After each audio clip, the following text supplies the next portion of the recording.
Hello, my name is Michaela and this is my first booktube video, so please be gentle with me. I'm a huge book lover, to be honest. I love reading, I love browsing books, I love talking about books, and recently I have been loving buying books a little bit too much, and I am buying them at a much faster pace than I'm reading them. So I'm going to do a little challenge to myself, effectively to get rid of some old books. If I don't read it, then I'm going to have to get rid of it, because I have a lot of books on the bookcase that have been there for a number of years that I just haven't actually read, but I was so excited about them when I bought them. So I'm going to share with you the 10 books that I've bought recently, yikes, and 10 books that I want to read over the summer to basically make space for the ones that I've got recently. But I am looking at the two piles here, and I do think it's partly a change in my tastes, both in terms of the length of the books, because the new books do seem to be much more like short, concise books, and the genres have a bit of a shift as well. Although saying that, I don't think the books that I've purchased necessarily reflect my entire reading taste. I'm a mixed genre reader, and I'm very much a mood reader, which also makes things like this a little bit more challenging, because when you're a mood reader, it's really hard to stick to a TBR. I'm part of 3 book clubs, 1 in person and 2 online. So one of them is the What Michaela Reads book club, which is quite funny because my name's also Michaela and this is what I'm reading. And I'm also part of the Pastel Bookshelf online book club. So I don't necessarily always get to read all 3 books for my 3 book clubs, because the dates don't always tie in for the meetings, and if it's a book that I didn't have a huge interest in reading anyway and I'm not going to make the meeting, then I choose not to read it that time. But yeah, I have 10 books that I want to read over the summer, and when I talk about summer, I'm talking about astronomical summer. So from June 21st, summer solstice, which is today, right the way through to September 21st. Now, I would normally read between 5 or 6 books a month, depending on the month. Sometimes it's kind of up to about 10. Sometimes if I'm having a really slumpy reading time, it's 1 or 2. So the aim is to try and get through all 10 of these books, plus my book club books, plus whichever other books I'm kind of picking up based on my mood. I'm hoping that that still leaves me a little bit of capacity for the books that I'm super excited about and that I just want to pick up in the moment, whilst still also giving me enough time to give these books a good go. And if I'm not enjoying them, or I just don't get to them over the next 3 months, then they have to go. I'll show you the 10 books that I've bought recently. These weren't all bought at the same time, but they have all been bought over the last few weeks, which is quite ridiculous. And this is the thing that made me realise that actually my book buying habits are ridiculous. I have such strong feelings against consumerism and capitalism, but my book buying habits were just not in line with my views on consumerism and capitalism at all. We've just bought this house and we've got some renovation plans, one in this home office, but we do want to kind of upgrade the bathroom, upgrade the kitchen, and do some just general home renovation bits. We want to landscape the garden and things, and buying 10 books in the space of a matter of weeks when I'm not even reading them that quickly is ridiculous. So that money could be put to better use. So let me share with you the books that I bought recently, and then I'll show you the books that I'm going to read, hopefully, over the summer months.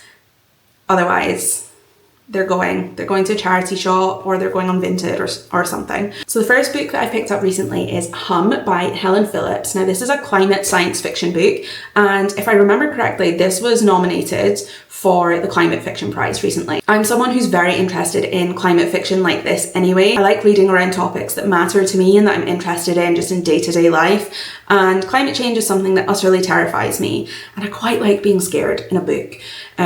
So yeah, I picked this one up, but let me read the blurb to you and see if it's something that you might be interested in. So it says, in a hot and gritty metropolis populated by both people and super intelligent robots called Hums, May seeks some reprieve from recent hardships and from her family's addiction to their devices. She splurges on a weekend away at the Botanical Garden, a rare green refuge in the heart of the city where forests, streams and animals flourish. But when it becomes clear that the garden is not the idyll she hopes it would be, and her children come under threat, May is forced to put her trust in a hum of uncertain motives in order to restore the life of her family. It also says that this is one of the most profound writers of speculative fiction. I've never read a book by Helen Phillips before, or not that I'm aware of anyway. But yeah, I'm really, really interested in this. So I can't wait to read this. It's not on the list of the 10 that I'm going to focus on over summer, but I'm really excited for that one. The next book that I purchased was Hex by Jenni Fagan. Now this is like a witchy historical fiction book, if I remember correctly, and it's been one that I've wanted to read for so long, but I just hadn't purchased for some reason. And then I remembered about it recently when I was going through my phone to clear out old screenshots and things, because I take screenshots of books that I want to add to my list. And I remembered about it, and then I saw it in one of my local bookshops, so picked it up. And it's a really short book as well. So yeah, I'm excited to read this one, but it says, it's the 4th of December, 1591. On this, the last night of her life, in a prison cell several floors below Edinburgh's High Street, convicted witch Galis Duncan receives a mysterious visitor, Iris, who says she comes from a future where women are still persecuted for who they are and what they believe. That jumps out to me so much already because I am an autistic woman. I struggle with my mental health. I have ADHD, and I just know fine that if I lived in this century, I would have been persecuted, because a lot of the people that were tried for witchcraft were actually just women that were a little bit different or had opinions. So I remember why I wanted to buy this one. So it says, as the hours pass and dawn approaches, Galis recounts the circumstances of her arrest, brutal torture, confession and trial, while Iris offers her support, solace and the tantalising prospect of escape. Hex is a visceral depiction of what happens when a society is consumed by fear and superstition, exploring how the terrible force of a king's violent crusade against ordinary women can still be felt right up to the present day. Yes, it can. It's also set in Edinburgh, and I'm Scottish, and I love anything set in Scotland, so I'm excited for that one. The next one is fantasy. Now, I'm not really a fantasy reader. I really struggle with like typical fantasy books because I have aphantasia, which, if you don't know, is effectively you don't have a mind's eye. So it wasn't until I was like in my 20s that I learned that when people say that they picture things in their heads, that they actually can see things in their heads. I just assumed that was kind of a turn of phrase. But I can't see anything when I am told to picture something. So I really struggle with fantasy books because I can't really picture what they're trying to build. I really like books that are kind of set in realism because I at least can contextualize that. So it's not like me to pick up a fantasy book, but I did think this one looked good. The Wishing Game by Meg Shaffer. I'm not sure how you pronounce her surname, so I do apologise for that. But I did think it looked quite good. The blurb says, during her lonely childhood, Lucy Hart finds solace in Jack Masterson's Clock Island books. Now at teacher's age, she shares her love of reading with Christopher, a former student she'd give anything to adopt, if only she could afford it. Just when Lucy's about to give up, the famously reclusive writer announces that he's finally written a new book, and he's holding a contest at his home on the real Clock Island to win the only copy. Winning the most sought-after book in the world could change Lucy and Christopher's lives, but with wily opponents, the book's distractingly handsome illustrator and Jack Masterson himself to contend with, that won't be as easy as she wishes. I initially picked this up because I thought the cover was really pretty, the blurb sounded interesting, and also Jodi Picoult, who I absolutely love her books.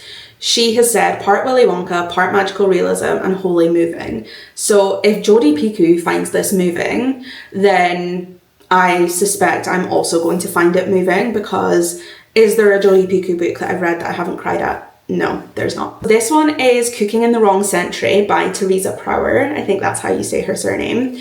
And this one just seemed right up my street. So the blurb says, an evening of perfect preparation, a night of uninvited chaos. In her stylish apartment, the hostess is hard at work. She folds linen napkins, arranges wildflowers, and cues up algorithmically chosen soft jazz to project an effortless cool.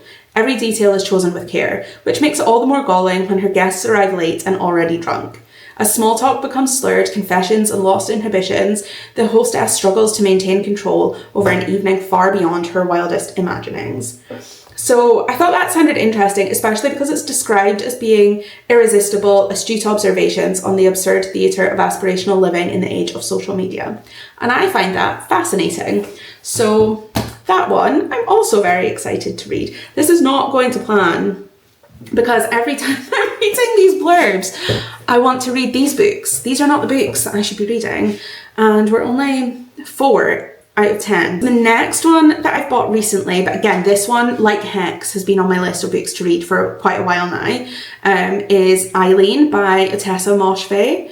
And I really love My Year of Rest and Relaxation by the same author. And there's a few of her books that I have on my bookcase that I haven't read yet. So I'm not really sure why I bought another one to add to it, but I would really like to read this one. So this one, I think a lot of people are aware of what this book is, but this one says, the Christmas season offers little cheer for Eileen Dunlop. Trapped between caring for her alcoholic father and her job as a secretary at the boys' prison, she tempers her dreary days with dreams of escaping to the big city. In the meantime, her nights and weekends are filled with shoplifting and cleaning up her increasingly deranged father's messes. When the beautiful, charismatic Rebecca St. John arrives on the scene, Eileen is enchanted. But soon, Eileen's affection for Rebecca will put her into a crime that far surpasses even her own wild imagination. I love the way that Ottessa Moshfegh writes, and that one just sounds, again, very up my street. The next one I picked up because it looked like it was going to be very politically relevant. This is Small Boat by Vincent Delecroix, I think. Apologies, that is terrible pronunciation. I think it's Delecroix. Delecroix? I have no idea, I'm really sorry.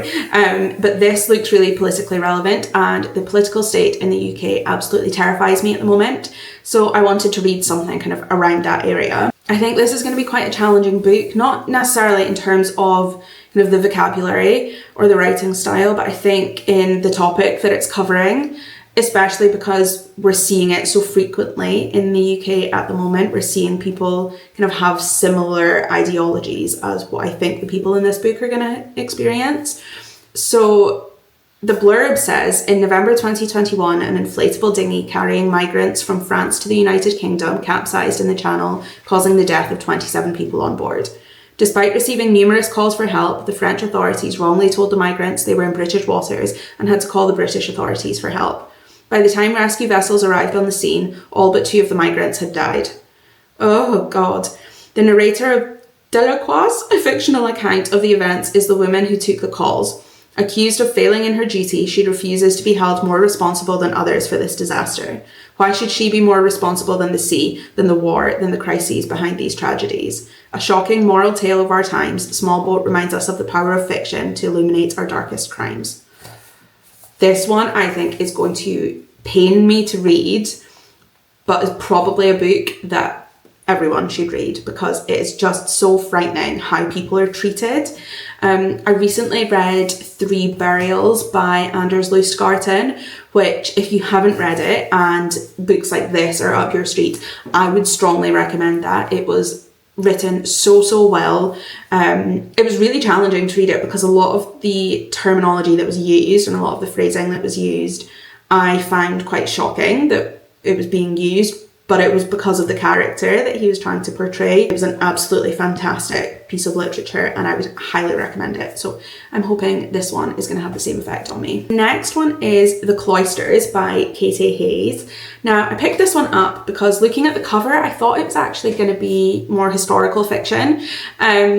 But it's not, it's modern contemporary fiction. So the blurb for this one says, Anne Stillwell arrives in New York, hoping to spend the summer working at the Metropolitan Museum of Art. Instead, she's assigned to the Cloisters, the Met's Gothic museum and garden renowned for its collection of medieval and Renaissance art.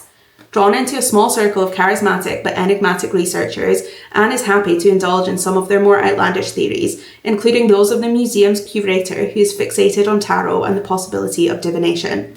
But then she discovers a mysterious, once-believed lost deck of 15th century Italian tarot cards and finds herself playing a dangerous game of toxic friendship and unbridled ambition.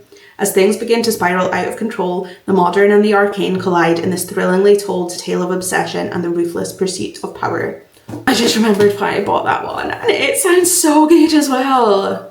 This is the thing, I keep buying books because they all sound so good and I'm like, okay, I need to get to that eventually because it sounds wonderful, and I keep browsing books and there are so many wonderful sounding books out there. I'm just not reading them fast enough. Last fiction book on this list is The Fathers by John Niven. I picked this one up in Blackwell's, and this isn't my usual kind of book, but I read the blurb and I thought it sounded really interesting. So it says, in a busy maternity ward, first-time father Dan meets Jada, a dad welcoming his sixth child into the world. But Dan and Jada come from very different places, both called Glasgow. Dan is a successful TV writer with a townhouse in the West End and a shiny Tesla ready to drive his wife and baby home. Jada is a hustling small-time criminal who's already planning how to separate Dan from some of the luxuries Jada has never been able to enjoy in his tiny flat in a brutalist... Sorry, I've got to take clean nose. In his tiny flat in a brutalist 6 days council block. When a tragedy occurs, Dan and Jada's worlds are brought closer than either could ever have imagined. Close enough that it could mean destruction for both of them. And it says that it's a blockbusting explosion of toxic masculinity. So that sold me more than the blurb did, because if anything I like to read about, as well as climate change, then it is toxic masculinity. So I'm excited to get to that one. So those are all the fiction books that I've bought recently. I have also bought a couple of non-fiction books because I do like to read non-fiction books as well. So the first one is called Unpaid, The Past, Present and Future of Wage Theft by Matthew Cole. If I remember correctly, this one was on a list of books recommended by Louisa Munch, who is a critical theorist who I just absolutely adore, and I've been reading a lot of her recommendations and they've been giving me a bit of hope about how the world's gonna go. So yeah, I'm gonna have a read of this because I'm pretty sure this was one that I added to my list to buy after watching one of her recommendations. But it's basically about why work doesn't pay, it's about capitalism and things like that. So I won't go into the whole blurb for it. If you're interested in the issues with capitalism, then this might be for you. And as someone who recently left a corporate job to move into a different role, then I think this is going to be fascinating for me. The last one that I've bought recently is We're Here Because You Were There, Immigration and the End of Empire by Ian Sanjay Patel. And I, again, similar to Small Boats, I just think that this is really relevant in the UK. There are so many people who are just so outwardly racist at the moment, and I think a lot of those people have been kind of secret racists and they now kind of feel empowered to be outwardly racist, and it's really upsetting because, well, one, why are you a racist, and two, a lot of these people keep saying things like, we want our country back, we want things to go back to the way it was, and the UK was built on people from all over the world. It was built on cultures from all over the world being shipped over here and exploited. So I find it really baffling when people say shit like that. But I thought this would be an interesting read, and probably one that would be good to refer back to in discussions with people who say absolutely crazy racist things. So those are the 10 books that I've bought recently, and like I say, I'm so excited to read them all. I think they're all going to be really interesting. I think they're all going to really grip me. But I really need to make some space on the shelves because I have so many books that have been there for so long that I've just never picked up. And I don't want that to happen to those books. So I'm going to share with you the 10 books that I'm going to make myself read over summer. And if I haven't read these books by the 21st of September, I have to get rid of these books because if I'm not going to read them, why do I have them? So in this pile, it's primarily like thrillers, horror, historical fiction, and say like contemporary fiction, dystopian type books, which are actually some of my favorite genres. But because I have so many of them that I have built up over time, they're never getting picked up at the moment. And there are so many good new ones coming out in those genres as well. So I really just need to either read these or get rid of them. The first one is a thriller, and it is Last Seen by J.T. Ellison. I've never read anything by that author before, so I'm not really sure how this will be, but I did think it sounded interesting, which was why I bought it. So it says, manufactured memories give way to a sinister new reality. Come here, come closer. Hallie James knows her marriage is over, but she's not prepared for the rest of her life to fall apart too. No one can hear you, no one can help you. She just lost her job at the forensics lab. Her dad needs emergency surgery. But the biggest blow comes back home in Marchburg, Virginia, where she discovers her mother didn't actually die in a car crash. Her mum was murdered, and her father lied about it all these years. I have nothing to hide from you. Are you hiding something from me? Since she was 6 years old, it's been Hallie and her dad. Now she doesn't know what to believe. Desperate for the truth, Hallie chases down a lead in Brockville, Tennessee, but all there is not as it seems. Brockville's utopian charm hides a chilling darkness, and Hallie's search for answers threatens to expose an unspeakable reality. I just remember why I bought that, because this sounds really good. This sounds gripping, and it's floppy, and that's my favourite kind of paperback. You will notice all these books are paperback. I can't read a hardback book. I have to be able to read comfortably. I'm not someone who cares about spines. If I'm reading a book, I want to be able to read the book. I want to be able to enjoy the book. And if that means I'm breaking the spine, then that's fine. I do also read a lot on my e-reader. I have a Kobo and I love that as well. But ever since we got red light bulbs that we have in our bedside lamps that allow me to read paperbacks at night time without having blue light going into my eyes, then I'm reading a lot more paperbacks again as well. So yeah, this one actually sounds very good. Don't know why I haven't read this yet, because it does look right up my street. The next thriller is such a popular book, and I actually can't believe I haven't read this yet because so many people have spoken about it. I think it was almost, I picked it up because it sounded so good, and then there was so much hype that it put me off of reading it. And I think that's true for a lot of the books on this pile.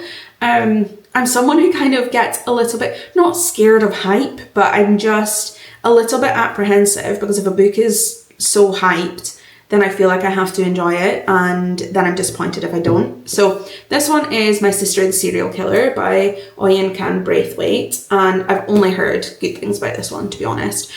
So hopefully I'm gonna love it as well. But like I say, I was a little bit scared by the hype. Blurb for this one is when Katy, is it Kareed? I think it's Katy, but please someone correct me if you see this and I'm wrong. When Katy's dinner is interrupted one night by a distress call from her sister Ayula, she knows what's expected of her. Bleach, rubber gloves, nerves of steel and a strong stomach. This will be the third boyfriend Ayula's dispatched in self-defense, and the third mess that her lethal little sibling has left Katy to clear away. She should probably go to the police for the good of the menfolk of Nigeria, but she loves her sister, and as they say, family always comes first. Until that is, Ayula starts dating the doctor where Katy works as a nurse. Katy's long been in love with him and isn't prepared to see him wind up with a knife in his back, but to save one would mean sacrificing the other. Yeah, this one does actually sound so good and controversial, but if you have family members who do bad things, I don't think you should have to protect them. So we'll see how that goes. Next few on the list are kind of horror thriller style books. So this one is Rouge by Mona Awad. This one says, if you like your fairy tales dark and for adults only, then stick along for the wild ride. That sounds up my street. It says, for as long as she can remember, Belle has been obsessed with her skin and skincare videos. Oh, I remember why I wanted to read this one. I think this one sounds so interesting. So for as long as she can remember, Belle has been obsessed with her skin and skincare videos. When her estranged mother, Noelle, mysteriously dies, Belle finds herself back in California, dealing with her mother's debts and grappling with lingering questions about her death. The stakes escalate when a strange woman in red appears at the funeral, offering a tantalising clue about her mother's demise, followed by a cryptic video about a transformative spa experience. With the help of a pair of red shoes, Belle is lured into the barbed embrace of, this is French, I don't speak French, La Maison des Méduses? I don't know, I'm really sorry if I butchered that. I've definitely butchered that. The same lavish culty spa to which her mother was devoted. There, Belle discovers the frightening secret behind her and her mother's obsession with the mirror and the great shimmering depths and demons that lurk on the other side of the glass. With black humour and seductive horror, Rouge explores the cult-like nature of the beauty industry and the danger of internalising its pitiless gaze. Yes, I remember buying this one. This one sounds fascinating. Oh, I am remembering why I bought all these books. Why have I not read them? The next one. This is actually going to be harder than I thought, I think, because now I just want to start them all at the same time, and I can't do that. I really can't do that. This one is The Drift by CJ Tudor. Probably not a summer book, let's be honest. It looks very wintry, but it's been on my bookcase for a long time. When was this? I think this book was purchased when we lived in our old place. Yeah, this was published in 2023. The word for this one is an overturned coach full of students. All of them are trapped. A stranded cable car full of strangers, one of them is dead, and an isolated chalet full of friends. Soon they'll be enemies. Outside, a snowstorm rages. Inside each group, a killer lurks. But that's not their only problem. Why is no rescue coming? What are they trying to escape from? And who are the terrifying whistlers? Who are the terrifying whistlers? That sounds scary. We'll see how that one goes. The next one, again, is a really popular book by a really popular author that I'm quite surprised I haven't actually read yet. But it's Rachel Harrison, So Thirsty. This is another horror book that's been on the list for quite a while, and hopefully I'm going to like it. I actually have a few of Rachel Harrison's books. and I haven't read any of them. But again, I think it's because there's so much hype over these books, and I pick them up thinking, oh, that sounds great. And then I get scared that I'm not going to like it as much as everyone else has. So it says, Sloane Parker is dreading her birthday. She doesn't need a reminder she's getting older or that she's feeling indifferent about her own life. Her husband surprises her with a weekend getaway, not with him, but with Sloane's longtime best friend, troublemaker extraordinaire Naomi. Sloane anticipates a weekend of wine tastings and cosy robes and strategic avoidance of issues she'd rather not confront, like her husband's repeated infidelity. Well, we don't like him. But when they arrive at their rental cottage, Naomi has something else in mind. She orchestrates a wild night out with a group of mysterious strangers, only for it to take a horrifying turn that changes Sloane's and Naomi's lives literally forever. Ooh, fascinating. It also says takes mid-30s ennui and adds teeth, charm and a beating heart. Let's do that one soon, because I'm also approaching mid-30s, although to be fair, my fiance is not someone that I'm bored of, so can't fully relate. Those were the horror books. The next couple are historical fiction, which I love. I love historical fiction. I do tend to prefer historical fiction set in Scotland, because historical fiction set in Scotland often has kind of like a witchcraft feminist theme, and I'm all over that. So these ones, if I remember correctly, well, one of them is definitely not set in Scotland, and I don't think the other one is either. So the first one is Maud Horton's Glorious Revenge by Lizzie Pook, which is a name I love. That's cute. And I'm pretty sure I was first drawn into this by the cover, because I actually don't think I've heard anyone else ever talk about this. I think I just spotted it in a bookshop and wanted it. This one's set in London. So London, 1850. Constance Horton has disappeared and her sister Maud is determined to find out what's happened. Constance disguised herself as a boy and boarded a ship bound for the Arctic. But when the ship returns without her, the truth about her fate is buried by sinister forces. To find answers and deliver justice for her sister, Maud must step into London's dark underbelly and into the path of ruthless, powerful men. I remember why I bought this one now. The kind of men who seek their fortune in city's horrors, from the hangings at Newgate to the ghoulish waxworks of Madame Tussauds. It's a perilous task, but Maud has dangerous skills of her own. Yes, we love a badass woman. I remember why I bought this one out. I'm really excited for this one, so I can't wait to read that one. Last historical fiction one on the list is actually a book that I have read. And you're probably wondering, well, why is it on the list of books you haven't read? And it's because I read this so long ago and then bought the entire series and then didn't read any of the other books in the series. And I have forgotten what happens in this book. Like, I know the general premise of it, and you'll understand when you see the book. I know the general premise of the book, but I want to reread it so that I can read the entire series. So that one is Six Tudor Queens, Catherine of Aragon by Alison Weir. I am a huge fan of Six the Musical. I picked up this series after I got into Six the Musical because I wasn't really particularly interested in Henry VIII, let's be honest. And then I thought, no, you know what? His wives deserved to kind of have their stories heard as well. Now, this is fiction. It's historical fiction based on the real queens. So yeah, I just think it's really interesting to get to hear like their stories a bit more rather than just hearing about this man who had so many wives. So I'm not going to bother reading the blurb for this because it's about Catherine of Aragon. And yeah, I've got the entire series and I want to read them all, but I can't remember where this one leaves off before it then gets into the next one for Anne Boleyn. So I would like to read this one. Like I say, I've got this one on my Kobo. Did I say that? I thought it. I have this one on my Kobo, which is where I read it to start with, and then because I was buying the whole series, I bought this one as well. Book buying habits, not good.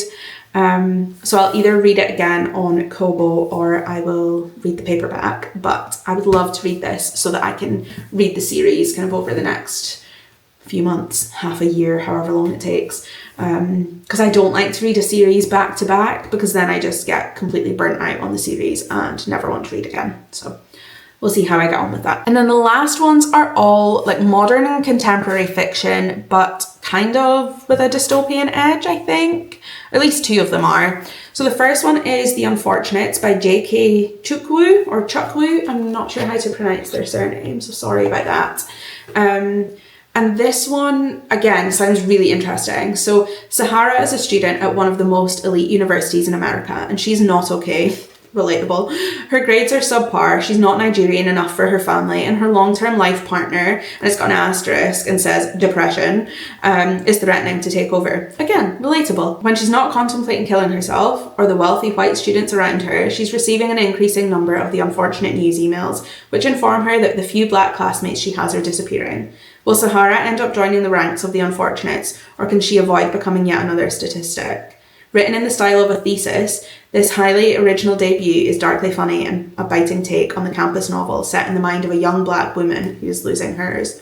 Oh, wow. I think this might be the first one out of this pile that I read, because that sounds really powerful and it sounds very interesting. Like I say, I struggle with my mental health.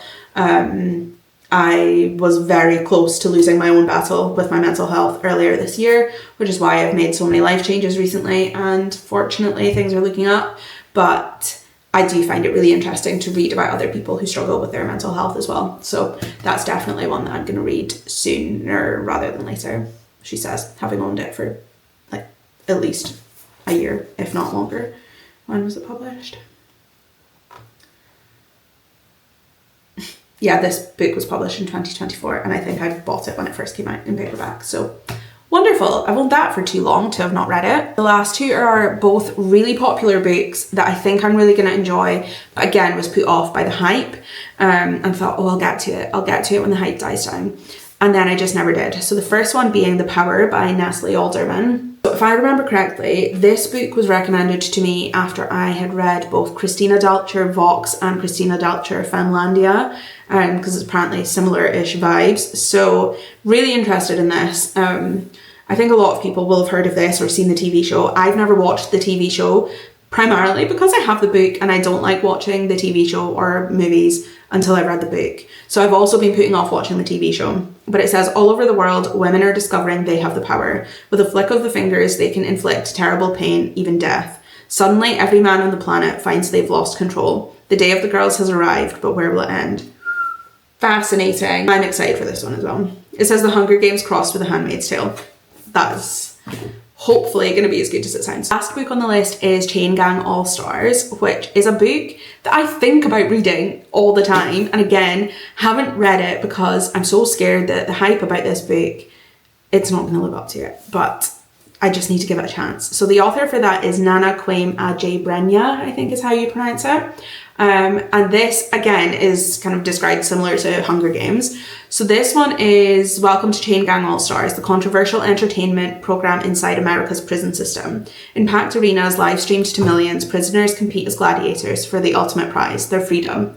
Fan favourites Larissa Thurwar and Humara Hurricane Stacker are teammates and lovers. Thurwar is nearing the end of her time on the circuit, free in just a few matches, a fact she carries as heavily as her lethal hammer. But as protesters clash with the baying crowds and the programme's corporate owners stack the odds against her, will the price simply be too high? I think this is going to make me cry. I really do think that's going to make me cry. But I do want to read it. I want to read all these books, that's why I bought them, but I just then bought more books that I want to read and didn't get around to these. So this is the pile of books that I want to read before the end of the summer, so by the 21st of September, along with the other books that I would like to read. And if I don't read them by then, I have to get rid of them. So if someone does stumble upon this video and has read these books, let me know if they're worth reading.